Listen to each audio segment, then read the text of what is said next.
ಮಾಡದೆ ಹೋದ್ರೆ ಅದ್ರ ಪ್ರಕಾರ ಲೈಕ್ ಅದ್ರ ಪ್ರಕಾರ ಸೀಟ್ ಆಗುತ್ತೆ ಅವ್ರು ಅದಕ್ಕೆ ಪೆನಾಲ್ಟಿ ಇರುತ್ತೆ.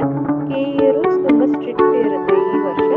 ಸೊ ನೀವು ಇವಾಗ ಒಂದು ಕೌನ್ಸಿಲಿಂಗ್ ಪ್ರೊಸೆಸ್ ಇರ್ಬೋದು, ಆಪ್ಷನ್ ಎಂಟ್ರಿ ಇರ್ಬೋದು, ಅದಕ್ಕೆ ಡೆಡ್ಲೈನ್ಸ್ ಅಂತ ಇರುತ್ತೆ. ಅದ್ರ ಒಳಗಡೆನೆ ಮಾಡಬೇಕು, ಇಲ್ಲ ಪೆನಾಲ್ಟಿ ಬೀಳುತ್ತೆ ಈ ವರ್ಷದಿಂದ. ಈ ವರ್ಷ ತುಂಬಾನೇ ಸ್ಟ್ರಿಕ್ಟ್ ಆಗಿದ್ದಾರೆ. ಈಗ OTP ಲಾಗಿನ್ ಈಗ ನೀವು OTP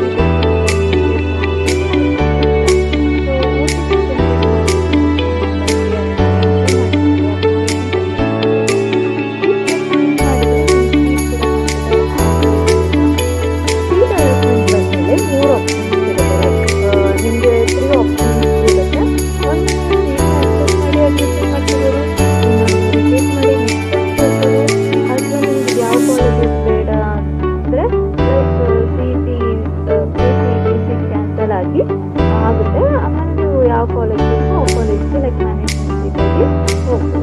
ಸೊ ಈ ಥರ 3 ಆಪ್ಷನ್ಸ್ ನಿಮ್ಮಲ್ಲಿ ಇರುತ್ತೆ. ಈಗ ಇದರಲ್ಲಿ ಇಂಪಾರ್ಟೆಂಟ್ ವಾರ್ನಿಂಗ್ ಸೀಟ್ ಕನ್ಫರ್ಮ್ ಮಾಡದೆ ನೋಟ್ ಮಾಡಿದ್ರೆ KE ಅದಕ್ಕೆ KCET ಬ್ಲಾಕ್ ಮಾಡಿದರೆ ನೆಕ್ಸ್ಟ್ ಇಯರ್ CET ಅಟೆಂಪ್ಟ್ಗೆ ಬ್ಯಾನ್ ಕೂಡ ಆಗ್ಬೋದು. ಸೀಟ್ ಬಂದಮೇಲೆ ಇಮಿಡಿಯೇಟ್ಲಿ ಲಾಗಿನ್ ಮಾಡಿ ಡಿಸಿಷನ್ ತಗೊಳ್ಳಿ. ಯಾವುದೇ ಕಾರಣಕ್ಕೂ ಕೇರ್ಲೆಸ್ ಆಗಬೇಡಿ ಈ ವರ್ಷ. ಓಕೆನಾ? ಈ ವರ್ಷ ತುಂಬಾ ಸ್ಟ್ರಿಕ್ಟ್ ಆಗ್ತಿದೆ. ಸೊ ಇದಕ್ಕೆ ಸ್ಟೂಡೆಂಟ್ಗೆ ಹೆಲ್ಪ್ ಆಗೋದು ಅಂತ ಹೇಳ್ತೀನಿ. ಎಲ್ಲ KCET ಸ್ಟೂಡೆಂಟ್ಸ್ಗೆ ಹೆಲ್ಪ್ ಆಗಬೇಕು ಅಂತ KE ವೆಬ್ಸೈಟಲ್ಲಿ seat matrix cut off marks rank certificates provide ಮಾಡಿದ್ದಾರೆ.